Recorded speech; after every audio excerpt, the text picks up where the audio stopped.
ప్రభుత్వ ఉద్యోగమే మీ లక్ష్యమా? Groups, SI, constable, Gurukul, librarian, digital assistant, JLM, APPSC, TSPSC, RRB, ఎన్టీపీసీలలో ఖచ్చితంగా ఉద్యోగం సాధించాలని అనుకుంటున్నారా? అయితే ఒక్కసారి విచ్చేయండి. ఇన్స్పైర్ ఇండియా అకాడమీ స్థాపించిన మొదటి సంవత్సరంలోనే అద్భుతమైన ఫలితాలతో ఉద్యోగాలను అందించిన ఏకైక సంస్థ ఇన్స్పైర్ ఇండియా అకాడమీ. ప్రతి విద్యార్థిపై ప్రత్యేక శ్రద్ధ వహిస్తూ ఉద్యోగ లక్ష్యమే ధ్యేయంగా ఎంచుకొని అనుభవజ్ఞులైన అధ్యాపకులచే అతి సులభమైన రీతిలో వివరాత్మకమైన విశ్లేషణతో డైలీ వీక్లీ గ్రాండ్ టెస్టులు నిర్వహిస్తూ విజయాలను అందిస్తున్న సంస్థ inspire India academy. SI, constable అభ్యర్థుల కోసం ఫిజికల్ తో పాటు ప్రత్యేక శిక్షణా తరగతులు, ఆన్లైన్ మరియు ఆఫ్లైన్ తరగతుల సదుపాయం కలదు. Inspire India academy app Google play store యందు కలదు. ఆఫ్లైన్ కోర్సు తీసుకున్న వారికి ఆన్లైన్ కోర్సు ఉచితంగా లభించును. ఇప్పుడే రిజిస్టర్ అవ్వడం కోసం సంప్రదించండి 6309398306. Director Prashanth Varma. Inspire India Academy. మా బ్రాంచ్లు హైదరాబాద్, హన్మకొండలో కలవు. Hi hello viewers, welcome to Inspire India Academy. Inspire India Academy గత ఎస్ఎస్సి జీడీ నోటిఫికేషన్ ని దృష్టిలో పెట్టుకొని ఈ సంవత్సరం కూడా ఎస్ఎస్సి జీడీ సంబంధించినటువంటి కోచింగ్ అందిస్తుంది. ఈ కోచింగ్ సంబంధించినటువంటి వివరాలు, అప్లికేషన్ డీటెయిల్స్, ఎగ్జామినేషన్ యొక్క పద్ధతుల గురించి మనం ఒకసారి చూద్దాం. చాలామంది అభ్యర్థులు ఈగర్లీగా వెయిట్ చేసేటువంటి నోటిఫికేషన్ ఏంటంటే ఎస్ఎస్సి జీడీ స్టేట్ గవర్నమెంట్లో ఎటువంటి నోటిఫికేషన్లు లేకపోవడం ద్వారా అందరూ కూడా చాలామంది యువత ఎస్ఎస్సి జీడీ వైపు చూడడం జరుగుతుంది. వాళ్ళ కోసం చేసేటువంటి చిరు ప్రయత్నమే మా యొక్క ఇన్స్పైర్ ఇండియా అకాడమీ ఇప్పుడు చేయబోతుంది. దాదాపుగా మనం తీసుకునేటువంటి ఇంటెన్సివ్ బ్యాచ్లో కేవలం 100 మందికి కోచింగ్ తీసుకుంటూ ఈ యొక్క కోచింగ్ యొక్క ప్రణాళికలను 4 అంశాలుగా మనం విభజిస్తూ ఏ విధంగా ముందుకెళ్తాం అనే విషయాలన్నింటినీ కూడా మనం డిస్కస్ చేయబోతాం. ముందుగా మనం ఎస్ఎస్సి జీడీకి సంబంధించి ఇంత పెద్ద నోటిఫికేషన్, భారీ స్థాయిలో పడినటువంటి నోటిఫికేషన్ని విద్యార్థులందరూ కూడా వినియోగించుకొని సక్సెస్ కావాల్సిందిగా కోరడం జరుగుతుంది. ఫస్ట్ మనం చూద్దాం. Welcome to Inspire India academy. First మనం ఎస్ఎస్సి జీడీ కానిస్టేబుల్ రిక్రూట్మెంట్ 2021 గురించి డిస్కస్ చేయబోతున్నాం. ఈ నోటిఫికేషన్ ఎస్ఎస్సి జీడీలో దాదాపుగా ఆల్ ఇండియా లెవెల్లో నోటిఫికేషన్ అనేది మనకి 21 మే 2021లో వచ్చింది. అంటే లాస్ట్ మంత్ జూన్ ముందు 21 మేలో వచ్చింది. దాదాపుగా అప్లికేషన్ డేట్ స్టార్ట్ అయింది ఎప్పుడంటే 17th జూలై అప్లికేషన్ డేట్ అనేది స్టార్ట్ అయిపోయింది. లాస్ట్ డేట్ అనేది మనకి 31 ఆగస్టు 2021గా ఉంది.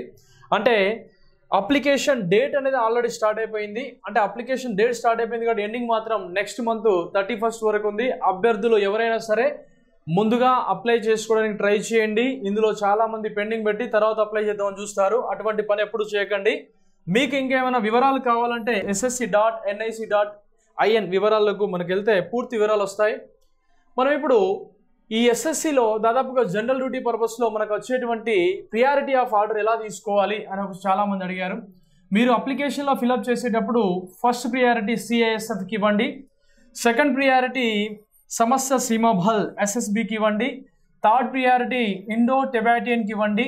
మనకి ఇప్పుడు వచ్చిన దాన్ని బట్టి మళ్ళీ చూస్తే నెక్స్ట్ ఏఆర్ ఉన్నాయి, ఏఆర్కి సంబంధించినటువంటి కూడా ఉన్నాయి. వాటికి థర్డ్, ఫోర్త్ ప్రియారిటీ ఇవ్వండి. ఈ విధంగా ప్రియారిటీ ఆర్డర్ మాత్రం అప్లికేషన్లో మీరు ఇచ్చేటప్పుడు మాత్రం జాగ్రత్తగా ప్రియారిటీ ఆర్డర్ మరి చూసుకోవాల్సిందిగా కోరడం జరుగుతుంది. ఫస్ట్ మాత్రం మీరు ఫిలప్ చేసేటప్పుడు సిఐఎస్ఎఫ్ సెంట్రల్ ఇండస్ట్రియల్ సెక్యూరిటీ ఫోర్స్కి సంబంధించి ఫస్ట్ ప్రియారిటీ ఇవ్వండి.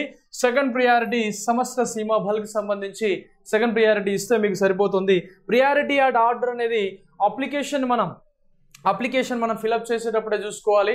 తర్వాత మనం బాధపడాల్సిన అవసరం ఉంటుంది కాబట్టి దయచేసి అభ్యర్థులందరూ గమనించండి. నెక్స్ట్ అసలు పే స్కేల్ ఎలా ఉంటుంది అంటే ఏ విధంగా అంటే ఇప్పుడు 18 నుంచి 28 సంవత్సరాల వయసు ఉన్నటువంటి అభ్యర్థులందరూ కూడా ఈ యొక్క ఆగస్టు 1, 2021 వరకు ఈ సంవత్సరాల లోపు ఉండాలి.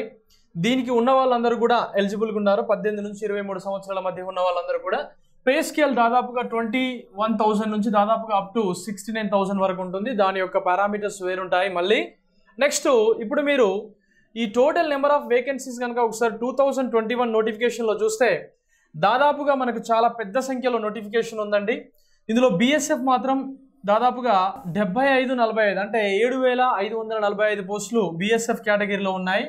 నెక్స్ట్ సిఐఎస్ఎఫ్ చూడండి చాలా ఎక్కువ పోస్టులు ఉన్నాయి. ఇలా మేల్ అండ్ ఫీమేల్ ఇచ్చాడు. ఫీమేల్కి కూడా ఆర్డర్ ఉంది. ఇక్కడ బిఎస్ఎఫ్లో కూడా ఫీమేల్కి కూడా 1100 పోస్టులు ఫీమేల్కి ఇచ్చాడు. సిఐఎస్ఎఫ్లో కూడా 800 చేంజ్ వరకు సిఐఎస్ఎఫ్లో కూడా ఇవ్వడం జరిగింది. మీరు ప్రియారిటీ ఆర్డర్ చూసుకునేటప్పుడు మాత్రం ఒకసారి జాగ్రత్తగా అప్లికేషన్లో చూసుకోండి.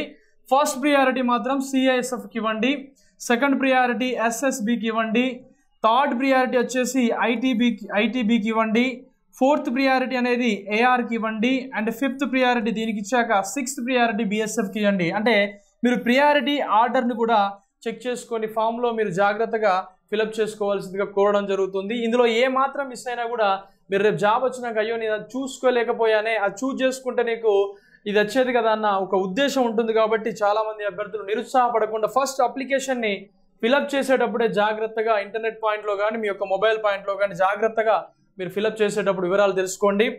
నెక్స్ట్ దాదాపుగా ఎవరెవరు ఎలిజిబుల్ అంటే దాదాపుగా 18 నుండి 23 ఇయర్స్ ఉన్నటువంటి అభ్యర్థులందరూ కూడా ఎలిజిబుల్. దీనికి సంబంధించినటువంటి ఆగస్టు 1 వరకు అంటే ఆగస్టు వచ్చే నెల అంటే ఈ నెల ఆగస్టు 1 నుంచి మనకి ఆగస్టు 1 వరకు డేట్ ఆఫ్ కటింగ్ ఉంది. నెక్స్ట్ ఇందులో మెయిల్లో జనరల్ ఎస్సీ ఓబీసీ కేటగిరీ అయితే హైట్ అనేది 170 సెంటీమీటర్స్ ఉండాలి ఖచ్చితంగా. మనకు చెస్ట్ ఎక్స్పాన్షన్ అయినప్పుడు 80/5 ఖచ్చితంగా ఉండాలి. ఫీమేల్ అయితే మనకు ఓబీసీ జనరల్ అయితే 157 సెంటీమీటర్స్ ఖచ్చితంగా ఉన్నాయి. ఇక్కడ మనకు ఒకసారి మనం మెయిల్ ఎస్టీ కేటగిరీ చూస్తే 162 అంటే కొంత మినిమం నామినల్ హైటే ఇక్కడ అడుగుతున్నాడు. దాదాపుగా చెస్ట్ కూడా 76/5 ఉండే విధంగా చూసుకోండి. ఫీమేల్ కేటగిరీ కూడా 150 సెంటీమీటర్స్ ఉండే విధంగా చూసుకుంటే మీరు ఈ యొక్క దీనికి ఎలిజిబుల్ అవుతారు. నెక్స్ట్ హైటు వెయిట్ ఖచ్చితంగా ఉండాలి. ఎవరెవరో ఫస్ట్ వెళ్ళేటప్పుడు మాత్రమే క్వాలిఫైడా అన్క్వాలిఫైడ్ అన్న విషయాన్ని గ్రహించుకొని మాత్రమే అప్లై చేయండి. తర్వాత నిరుత్సాహపడాల్సిన అవసరం లేదు మిత్రమా. నెక్స్ట్ కంప్యూటర్ బేస్డ్ ఎగ్జామ్ యొక్క డేట్ అనేది మనకు అనౌన్స్మెంట్ చేయలేదు. అది ఎగ్జామ్ డేట్ని మనకు అప్పుడు త్వరలోనే అనౌన్స్మెంట్ చేస్తారు. అప్లికేషన్ ప్రాసెస్ మనకి 31 ఆగస్ట్ అయిపోయిన తర్వాత దీనిలో ప్రాసెస్ అనేది కూడా మనకి 4 స్టేజెస్లో ఉంటుంది. ఒకటి computer based exam, then next physical efficiency test అంటే ఫిజికల్ టెస్ట్ ఉంటుంది, ఫిజికల్ స్టాండర్డ్ టెస్ట్ అంటాం. ఇందులో కూడా ఫిజికల్ టెస్ట్ ఇది కూడా అంటే రన్నింగ్ లాంటి వాటి పెట్టేస్తారు పోటీలు. మెడికల్ ఎగ్జామినేషన్ కూడా ఉంటుంది. అంటే మొత్తానికి మనకు 4 స్టేజ్లలో టెస్టులు ఉంటాయి. ఈ 4 స్టేజ్ల్లో టెస్టులు అయిపోయాక మనకి క్వాలిఫైడ్గా తీస్తారు. దెన్ నెక్స్ట్ ఎగ్జామ్ ప్యాటర్న్ మనం ఒకసారి చూస్తే మొత్తం అందులో 4 స్టేజ్లు ఉన్నట్టుగా ఇందులో కూడా 4 పార్ట్లుగా మనం ఒకసారి అనుకుంటే general part, number 2, number 3, number 4 అనే ఒక 4 పార్ట్లుగా మనం అనుకుంటే ఫస్ట్ పార్ట్లో మీరు జనరల్ ఇంగ్లీష్ తీసుకుంటేనేమో ఇంగ్లీష్ గ్రామర్ ఉంటుంది, లేకుంటే జనరల్ హిందీ తీసుకుంటేనేమో హిందీ గ్రామర్ అనేది ఉంటుంది. ఇందులో 25 మార్క్స్ అనేది గ్రామర్కు సంబంధించి మీరు హిందీ చూజ్ చేసుకుంటే హిందీకి ఉంటుంది, ఇంగ్లీష్ చూజ్ చేసుకుంటే ఇంగ్లీష్ అనేది మీకు గ్రామర్ జనరల్ సబ్జెక్ట్గా వస్తుంది సబ్జెక్టుకు సంబంధించి. Then next general intelligence and రీజనింగ్కి సంబంధించి 25 క్వశ్చన్స్ ఉంటాయి. ఇందులో ఇంటెలిజెన్స్ సంబంధించిన క్వశ్చన్స్ ఏమొస్తాయి అని అంటే మనకి రీజనింగ్ పార్ట్కి సంబంధించినటువంటి అంశాలు, కాంప్రహెన్సివ్ టెస్టులు వాటి గురించి కూడా మనం చూద్దాం. నెక్స్ట్ ఎలిమెంటరీ మ్యాథమెటిక్స్ వస్తుంది, స్కూల్ మ్యాథమెటిక్స్. ఇది కూడా 25 మార్క్స్ ఉంటాయి. 25 మార్క్స్కి క్వశ్చన్స్కి 25 మార్క్స్ ఉంటాయి.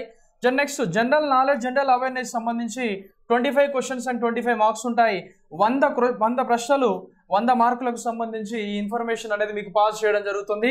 ఇందులో కూడా మనకి నెగిటివ్ మార్కింగ్ ఉందండి.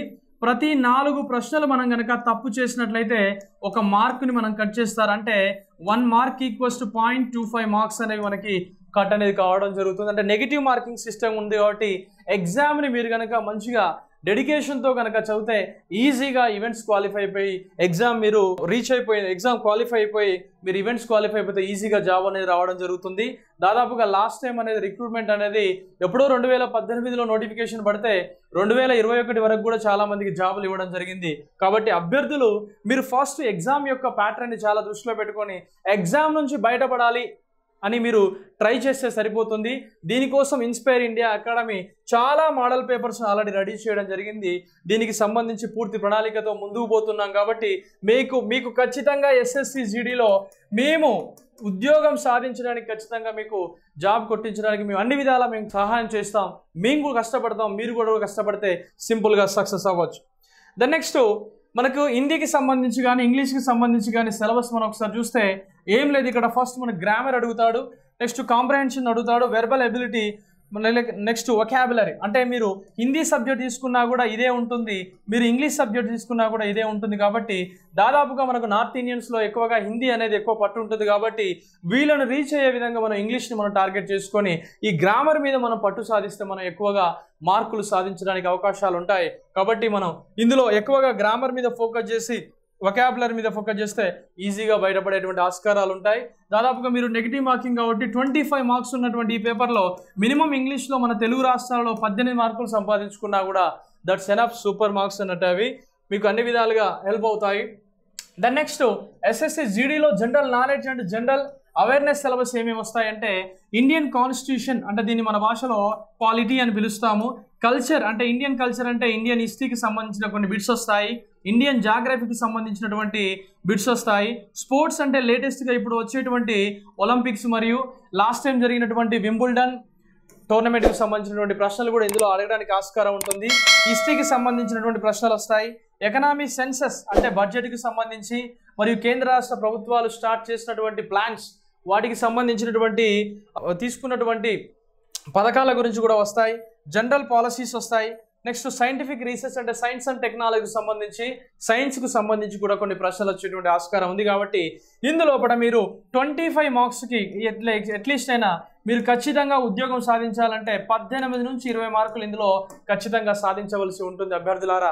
మీరు ఎస్సీ కానీ ఎస్టీ కానీ ఓబీసీ కానీ ఈసారి హై కాంపిటీషన్ ఉండబోతుంది. కాబట్టి ఈ యొక్క కాంపిటీషన్ నుంచి మీరు బయటపడాలంటే ఇంగ్లీష్ని ఆయుధంగా చేసుకోవాలి. Next general knowledge and general అవేర్నెస్ని మనం తీసేసుకుంటే మిగతా టాపిక్స్ ఎవరికైనా ఈజీగా ఉంటాయి. ఎందుకంటే వాడు నార్త్ ఇండియా అవార్డు చేసినటువంటి ఈజీయే, మరి సౌత్ ఇండియా అవార్డు చేసినా కూడా అదే పేపర్ ఉంటుంది. కాబట్టి దీని మీద మీరు ఫోకస్ చేయవలసి ఉంటుంది. ఫస్ట్ 2 టాపిక్లు మీరు లాంగ్వేజ్ మీద ఫోకస్ చేయాలి.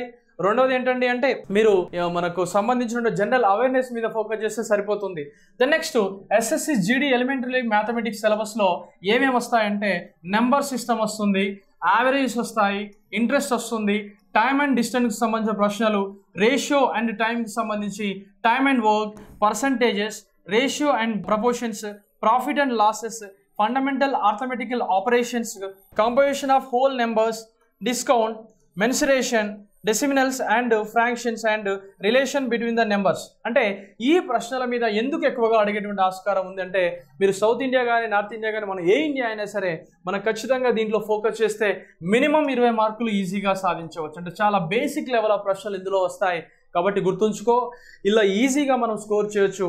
యావరేజ్గా మనం చూసినా కూడా 100 మార్కులకి నెగిటివ్ మార్కింగ్ అయినా కనీసం 60 మార్కులు ఈ 3 పార్ట్ల నుంచి కొట్టినా కూడా మిగతా పార్ట్ల నుంచి మనకు కొన్ని ప్రశ్నలు కలిసి వచ్చినా కూడా ఈజీగా మనం ఉద్యోగం సాధించడానికి అన్ని విధాల అర్హులుగా ఉంటాం. దెన్ నెక్స్ట్ మనం చూస్తే SSC GD intelligence and reasoning సంబంధించినటువంటి ప్రశ్నలు ఏ విధంగా వస్తాయంటే ఇందులో ఆర్థమెటిక్ నెంబర్ సిరీసెస్ వస్తాయి. నెక్స్ట్ అనలైజ్, డిస్క్రిమినేషన్, అబ్జర్వేషన్, వీటికి సంబంధించినటువంటి ప్రశ్నలన్నీ కూడా ఈ రీజనింగ్ పార్ట్లో ఉంటాయి. ఈ రీజనింగ్ పార్ట్లో మీరు నాతో సహకరిస్తే ఖచ్చితంగా 20 మార్కులు మీకు కొట్టించే చూపించడం జరుగుతుంది. నెక్స్ట్ ఇందులో ఖచ్చితంగా ఒక 20 మార్క్స్ వచ్చే విధంగా కృషి చేస్తే మీకు ఎస్ఎస్సి జీడీలో నెగిటివ్ మార్కింగ్ ఉన్నప్పటికీ 65 మార్క్స్ ఎబోవ్ కనుక నువ్వు తెచ్చుకునే సామర్థ్యం ఉంటే మనం ఇప్పుడు ఇన్స్పైర్ ఇండియా కండక్ట్ చేసేటువంటి ఆన్లైన్ ఎగ్జామ్స్ అయినా సరే ఆఫ్లైన్ ఎగ్జామ్స్ అయినా సరే నెగిటివ్ మార్కింగ్ దృష్టిలో పెట్టుకొని క్వశ్చన్ పేపర్ కూడా అదే విధంగా కరెక్షన్ చేయడం జరుగుతుంది. కాబట్టి ఈ 65 మార్క్స్ మీద మీరు ఫోకస్ చేస్తే ఖచ్చితంగా విజయం సాధించడానికి అన్ని విధాలా మీరు అర్హులుగా ఉంటారు. ఇది మనకు ఎస్ఎస్సి జీడీలో ఇంటెలిజెన్స్ అండ్ రీజనింగ్ సంబంధించినటువంటి సిలబస్. మీ టార్గెట్ 80 మార్కులు. మీరు కనీసం రీచ్ అయ్యేది నెగిటివ్లో 65 నుంచి 75 మార్కులు రీచ్ అయినా కూడా ఎక్సలెంట్గా మీరు జాబ్ సాధించడానికి ఈవెంట్స్ కూడా ప్రాక్టీస్ చేసుకోవచ్చు. Okay, last time inspire India academy మనము నామినల్గా మనం కొంతమంది కోచింగ్ ఇస్తే చాలామంది సక్సెస్ కావడం జరిగింది. వాటిని దృష్టిలో పెట్టుకొని మనం ఈసారి కూడా చాలా టఫ్గా ఉండేటువంటి ఈ పేపర్ని రీచ్ చేయడానికి విద్యార్థులకు అందించడం కోసం అన్ని విధాలా మనం కృషి చేయడం జరుగుతుంది. దెన్ నెక్స్ట్ ఈ కేటగిరీస్ విషయాన్ని చూస్తే ఇందులో మనకి ఈవెంట్స్ అని పిలుస్తాం. ఫిజికల్ టెస్ట్లో ఇక్కడ మేల్కి సంబంధించినటువంటి 5 km డిస్టెన్స్ ఉంటుంది, 24 minutesలో రీచ్ అవ్వాలి. నెక్స్ట్ ఫీమేల్కి సంబంధించి 1.6 kilometers ఉంటాయి, 8.5 minutesలో రీచ్ అవ్వాలి. అంటే ఇవి ఒక రకంగా ఫీమేల్కి కానీ మేల్కి కానీ లాంగ్ రన్గా మనం చూడొచ్చు. ద నెక్స్ట్ ఒకవేళ లడక్ లాంటి ప్రాంతాలలో అంటే వేరే ప్రాంతాల్లో 1 mile ఉంటుంది, 800 meters ఉంటాయి. వాళ్ళ యొక్క టైమింగ్స్ అండ్ వాళ్ళ యొక్క పర్సన్స్ వేరు వేరు. దాదాపుగా ఇలా ప్రెగ్నెంట్ ఉమెన్స్ కానీ ఎక్స్ సర్వీస్ మెన్ అండ్ మిగతా వాళ్ళందరూ కూడా కొన్ని ఇన్స్ట్రక్షన్స్ కూడా ఇవ్వడం జరిగింది. ఈ వివరాల కోసం మీరు వెబ్సైట్లో చూస్తే మీకు తెలిసిపోతుంది. ద నెక్స్ట్ విజన్ సంబంధించి కానీ ఇందులో నియర్ విజన్ చూస్తే బెటర్ ఐ N6 ఉండాలి, రోస్ ఐ అనేది N/9 ఉండాలి, అన్కరెక్టెడ్ డిస్టెన్స్ అనేది 6/6 లేదా 6/9 ఉండాలి. అభ్యర్థులు ఈ విషయాన్ని మీరు గ్రహించుకొని ఎవరెవరు మెడికల్ టెస్ట్కు మీరు ఎలిజిబుల్గా ఉండొచ్చు అనే విషయాలు చూసుకుంటే సరిపోతుంది. దీనికోసం మన ఇన్స్పైర్ ఇండియా అకాడమీ పూర్తి స్థాయిలో చాలా డెడికేషన్తో కేవలం SSC GDకి సంబంధించినటువంటి క్లాసెస్నే అందించడానికి అన్ని విధాల ప్రయత్నం చేస్తున్నాం. ఈ ప్రయత్నంలో మీరు మాతో చేయకూడితే మీకు ఖచ్చితంగా ఉద్యోగం సాధించడానికి మేము అన్ని విధాల కృషి చేస్తాం. మీకు ఇంకేమైనా డౌట్స్ ఉంటే మన ఇన్స్టిట్యూట్ మొబైల్ నెంబర్ 6306309398 కాల్ చేసి మీరు రిజిస్టర్ అవ్వచ్చు. దీనికి సంబంధించినటువంటి బ్యాచెస్ అనేవి మనకు హైదరాబాద్ అండ్ హనుమకొండ 2 ప్రాంతాలలో మనకు ఉన్నాయి. కొద్ది రోజులు కష్టపడండి, ఖచ్చితంగా మీరు విజయం సాధిస్తారు. ఇక్కడికి వచ్చేటువంటి పిల్లలు ఎవరైనా సరే కొంచెం డిసిప్లిన్గా ఉండి ఎగ్జామ్స్ మీరు సీరియస్గా రాస్తామన్న వాళ్ళు మాత్రమే ముందుకు రండి. దీనికోసం మేము అన్ని విధాలుగా క్వశ్చన్ పేపర్ ప్యాటర్న్స్ అన్ని కూడా రెడీ చేసుకొని మీకోసం మేము అన్ని విధాలుగా అందించడం కోసం ప్రయత్నం చేస్తున్నాం. మీకు ఇంకా ఏమైనా డౌట్స్ ఉంటే మాత్రం ఈ ఇన్స్టిట్యూట్ మొబైల్ 6309398306 కాల్ చేసి మీరు వివరాలు తెలుసుకోవచ్చు. Wish you all the best.